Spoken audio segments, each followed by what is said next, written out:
Hey friends, welcome back. This is Ashley with Uncommon Roots Homestead, and today I am just spending some time being in the garden, and I thought I'd get out my camera and talk to you guys a little bit about what I'm thinking, what I'm feeling, what I'm going through, what the farm is going through right now. Answer a question that I've actually been asked 2 times in the last week that I think is pretty relevant to what we're doing here. So let's do it.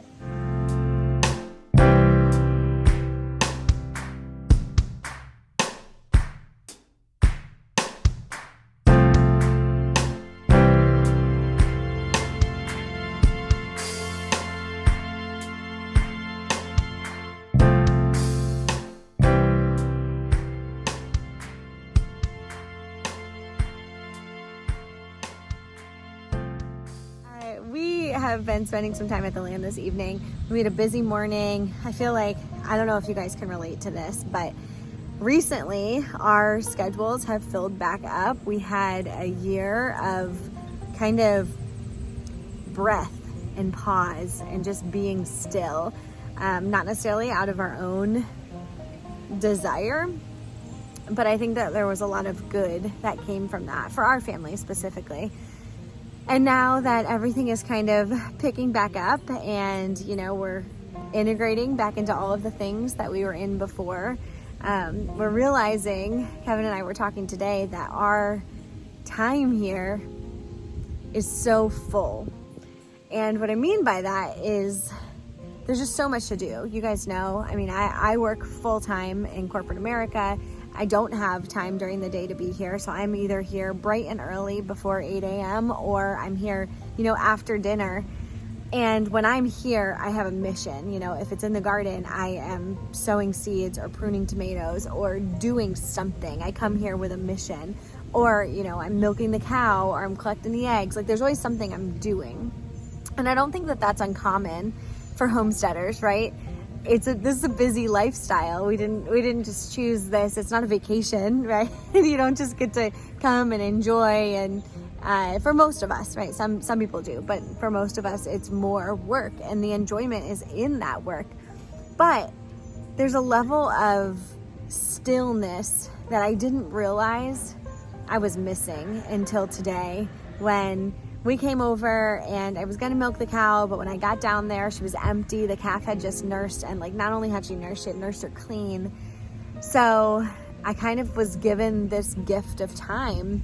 So I came back up and just walked through the garden, and yes, I was kind of making a mental note of, okay, all of these things are things that we need to do, that I need to kind of put on the list to do this week.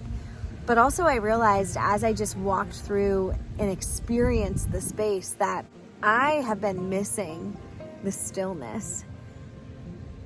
And it's kind of devastating. You know, there is this concept of finding what brings you joy, and pursuing this life brings us so much joy, and milking the cow brings me so much joy, and pruning tomatoes brings me so much joy. But there is a fullness of that joy that I only experience when I am still. And I've missed that. I've missed that lately. You know, we don't live here. I can't grab my cup of coffee in the morning and just wander through the garden. And I know that that's a seasonal thing. This is a season that we're in. I will have that time. I will have that peace. But what I realized is that I have not been intentional about making space for the stillness. And it's been a detriment to me. It's been a detriment to my joy in the space. It's been essentially filling my space in my garden. I was reminded today that it doesn't have to be that way. I was reminded today that I have control over protecting that space. And just like I always want you to have a space in my garden, I have to preserve my space in that garden as well. And I think that it's pretty relevant to a lot of areas of our life, right? Whether you have a big garden or a couple containers, you know, when you have something that brings you joy, when it becomes something that requires lots of work and you lose the parts of it that bring you joy, that's when we get burnout. That's when we get overwhelmed. That's when we give up, right? I think it's why, we talk to so many homesteaders that fell in love with this vision and this lifestyle, and then they wanted to monetize it. And as soon as they monetized it and they pursued it, it became this business, it became this work, and what sparked that joy left. And I think that happens when we don't preserve that place of stillness. We don't preserve the things that sparked that first bit of joy. And it's not that it's bad to, monetize things. It's not that it's bad to be busy. It's not that it's bad to scale a farm and to continue to grow and bring on new animals and milk a cow. Like, those are all good things. But at the same time, I have to remember to protect the spaces that bring me joy, because those are the spaces that fill my cup. And those are the spaces that allow me to have this overflow and the ability to do so much more.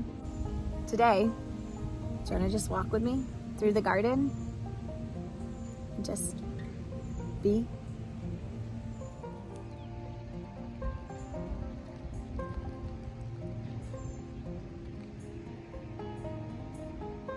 You all helped me identify these a few videos ago, but these are yucca, and they're surprisingly fragrant here at the front of the garden. And I didn't know if I loved them because they're just during the fall and early spring, they're just kind of these like spiky plants that I don't love aesthetically, but I love them.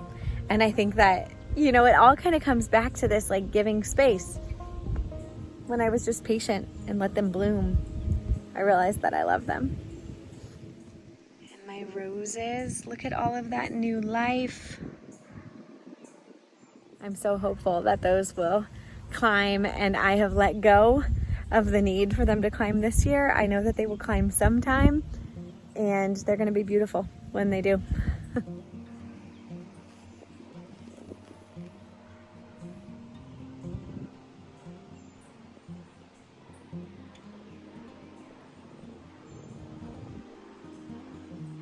There's something so fascinating to me about this bed.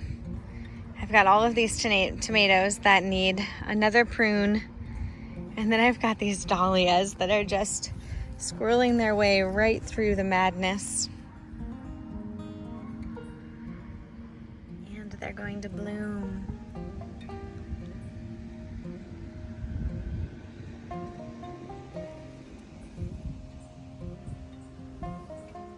I need to come in and tie some of these up again a little bit further. Definitely need to prune. I like to be able to see. We want airflow down in here. Isn't it just overwhelming though? I mean, look at this space.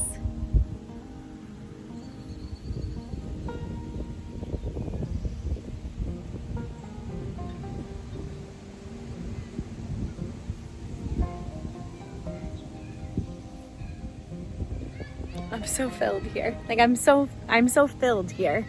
It's just such a gorgeous space, and it's mine. It's a space that I get to call my own. And I don't, I've been enamored by the garden before.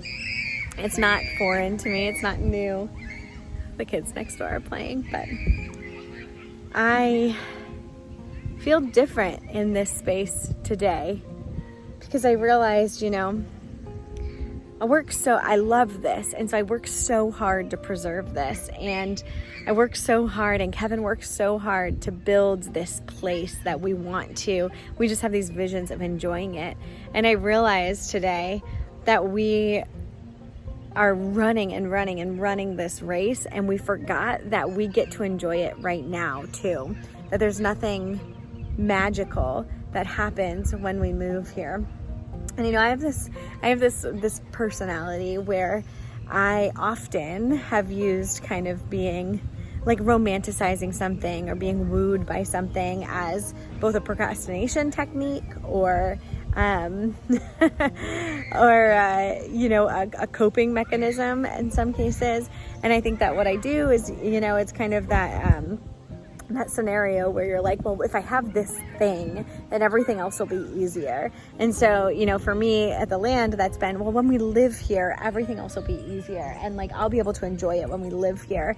And that's the opposite of like finding and preserving space and just being in that space. Because if you are always looking for the next thing in order to be happy, you're never actually going to find that happiness and fulfillment where you are. And there's so much fullness here. And I know that wherever you are in your life, there's so much fullness there. Even if it's not where you want to be. You know, this isn't contradicting the fact that you should have dreams and you should have visions of where you want to be, and you should have, you know, this goal in mind. But what I'm saying is that you can't let that goal steal the joy of today, because we're not promised anything else. So make sure that you're protecting that space.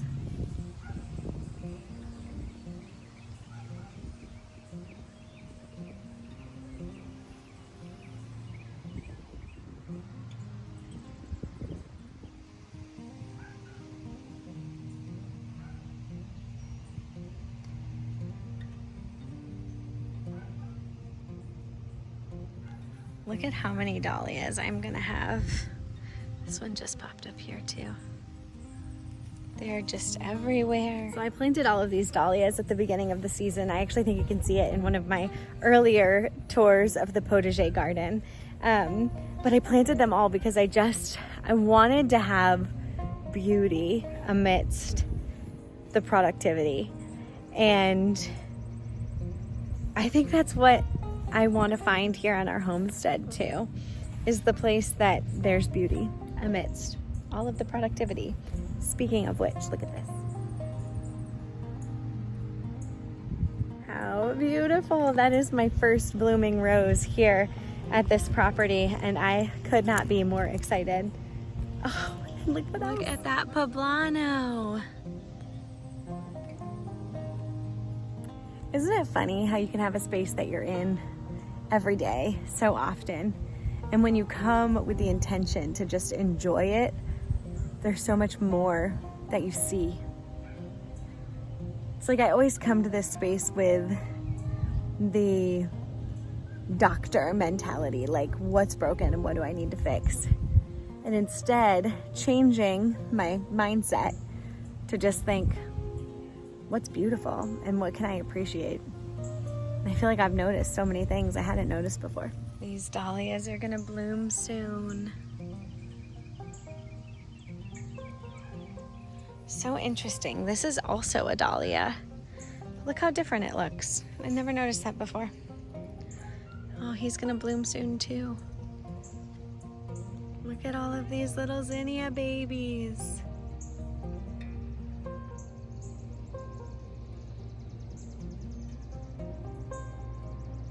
This space is just bursting with life. Oh, and look at my figs. Look at these, just come back to life.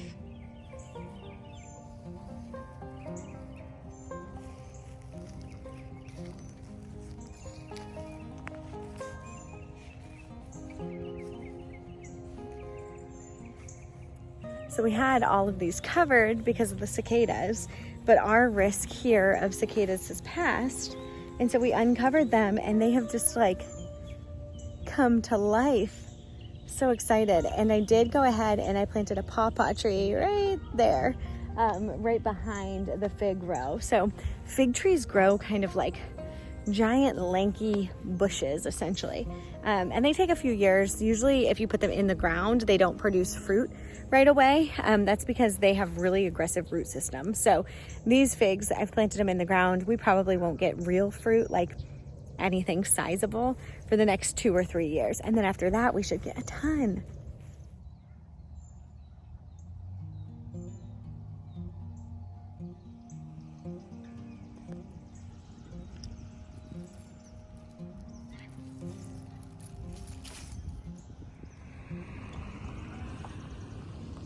Well, friends, that is my cue. Kevin just pulled back in. Thank you for hanging out with me today. Thanks for letting me, feel something in the garden. And I hope that it encourages you to do the same and to find the things that make you happy and that bring you joy and to protect them and make space for them.